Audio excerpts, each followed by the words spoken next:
Assalamualaikum warahmatullahi wabarakatuh. Pada video kali ini kita akan melanjutkan materi tentang kemarin. Yang kemarin kita sudah membahas mengenai tentang penyajian algoritma secara deskriptif dengan contoh kasus gaji karyawan dan mengubah menjadi algoritma atau pseudocode ya. Nah, ini adalah contoh dari deskriptif dan yang ini adalah contoh dari pseudocode.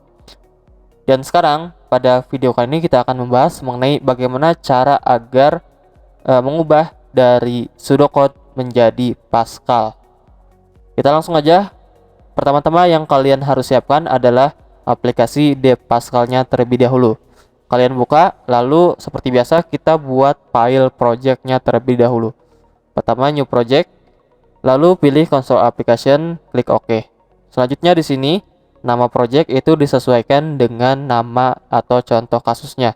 Contoh kasusnya itu menghitung total gaji karyawan.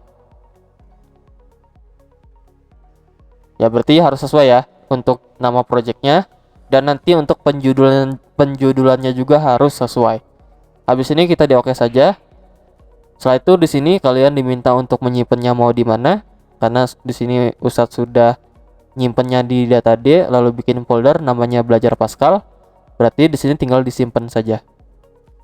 Selanjutnya ini adalah aplikasi atau awal aplikasi Pascal, di mana di Pascal itu hampir mirip sama algoritma.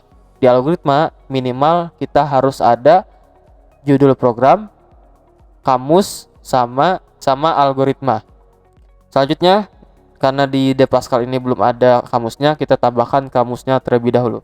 Untuk kamus di Pascal itu kita menggunakan var. Nah ini sudah ya, sudah ada judul programnya atau judul algoritma, sudah ada kamusnya, lalu juga ada algoritmanya. Ini adalah 3 elemen yang ada di Pascal. Pertama kita harus buat judulnya terlebih dahulu ya. Kita ganti judulnya menjadi sesuaikan dengan contoh kasus. Berarti menghitung total gaji karyawan. Nah setelah itu apalagi yang harus kita lakukan? Yang kita lakukan itu kita sesuaikan dengan pseudocode yang kemarin kita buat ya. Berarti di sini contoh algoritmanya, kita lihat algoritmanya nih. Input nama karyawan, gaji pokok. Ini tuh berarti dibacanya input nama karyawan, input gaji pokok. Berarti 2 ya. Input nama karyawan sama input gaji pokok. Kalau input di Pascal itu kita menggunakan readline. Berarti di sini di bagian begin dan end-nya kita tambahkan readline nama karyawan, lalu readline apalagi tadi di algoritma gaji pokok ya gitu. Selanjutnya ngapain lagi? Selanjutnya kita cek lagi nih di algoritma ada apa lagi. Oh ada pajaknya tadi sini ya. Pajak titik 2 sama dengan atau sama dengan kayak gini ya. Tanda panah itu kalau di Pascal sama titik 2 sama dengan, berarti ikutin aja kayak gini.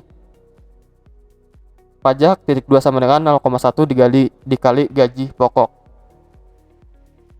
Pajak titik 2 sama dengan 0,1 dikali itu pakai bintang ya, dikali gaji pokok gitu ya.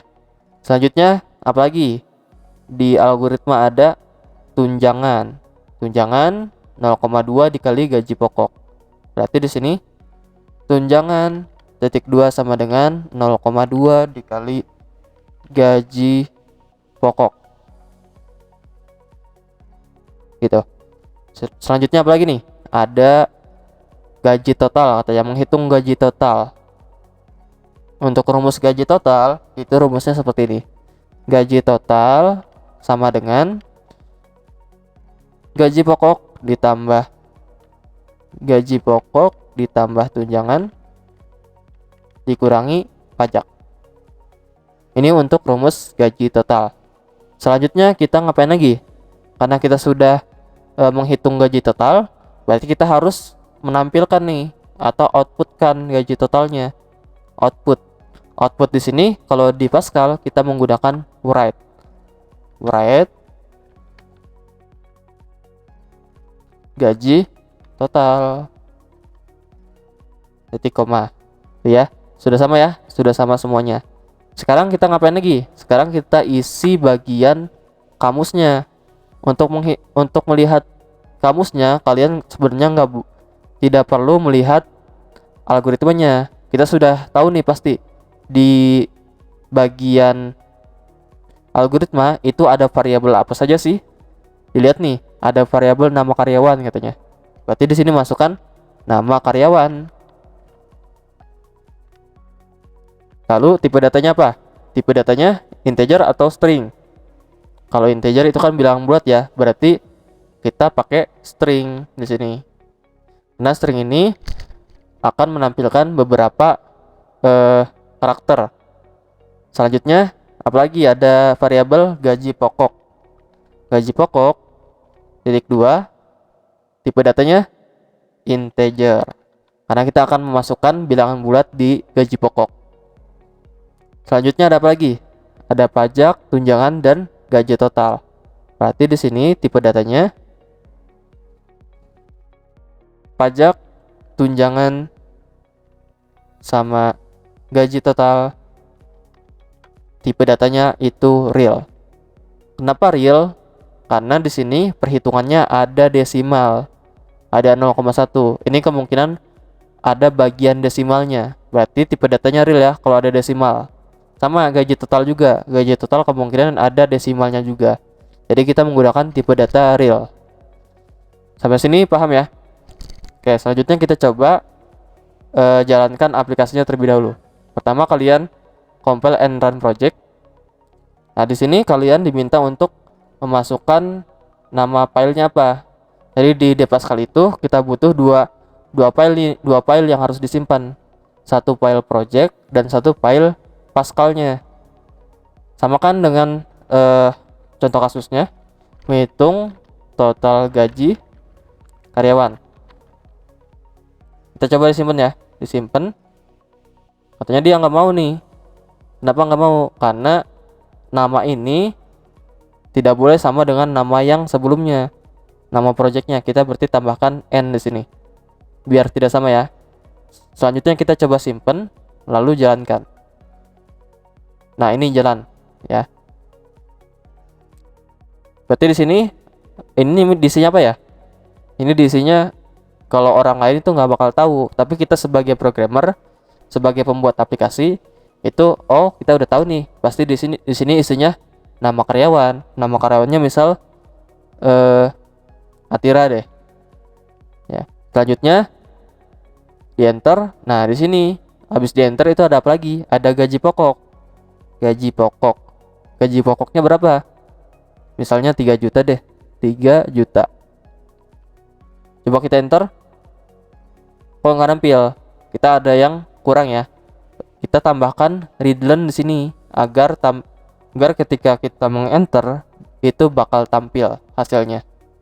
Tambahkan readline, lalu coba kita jalankan ulang. Namanya Atira. Di sini 3 juta. Harusnya itu bakal tampil 3.300.000. Kok tampilnya seperti ini? Ya. Jadi kalau di Pascal itu kita ada namanya ada elemen baru agar tidak tampilnya seperti ini. Caranya gimana agar tampilnya menjadi 3.300.000? Caranya seperti ini ya. Kita tambahkan di bagian gaji total itu tambahkan elemen baru.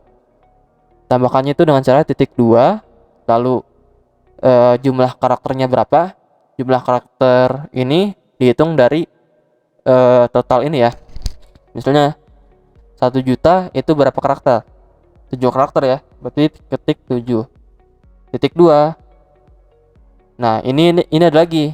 Mau berapa koma sih di belakang angka? Misalnya Ustadz mau menampilkan 2 koma di belakang angka.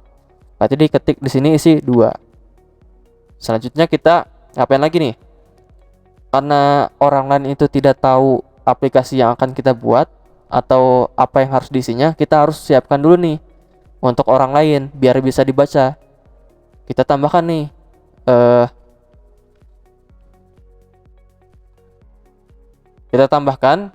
tulisan agar orang lain tahu nih yang harus diisinya apa.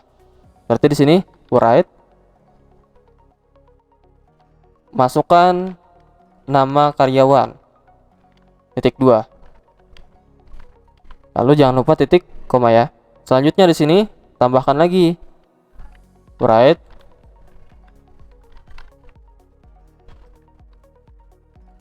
masukkan gaji karyawan, titik 2. Jangan lupa pakai titik koma. Coba kita jalankan ya.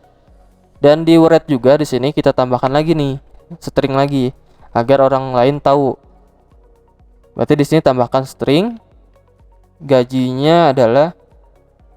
totalnya adalah titik 2. Untuk menggabungkan string dengan variabel sebelah kanan itu kita pakai tanda koma di tengahnya sini ya, pakai koma. Selanjutnya kita coba jalankan nih. Kita coba jalankan.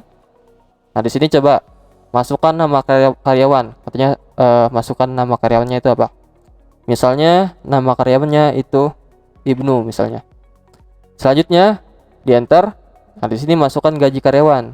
Katanya gajinya kemarin tuh 3 juta ya. Misalnya 3 juta deh. 3 juta. Bentar gak nih? 3 juta. Ya, sudah benar. Selanjutnya coba kita enter. Nah, gaji totalnya adalah 3.300.000,00. Ini adalah hasil dari aplikasi menghitung total gaji karyawan. Dengan cara tadi ya, untuk rumusnya ada tunjangan, ada juga pajak. Ini ya.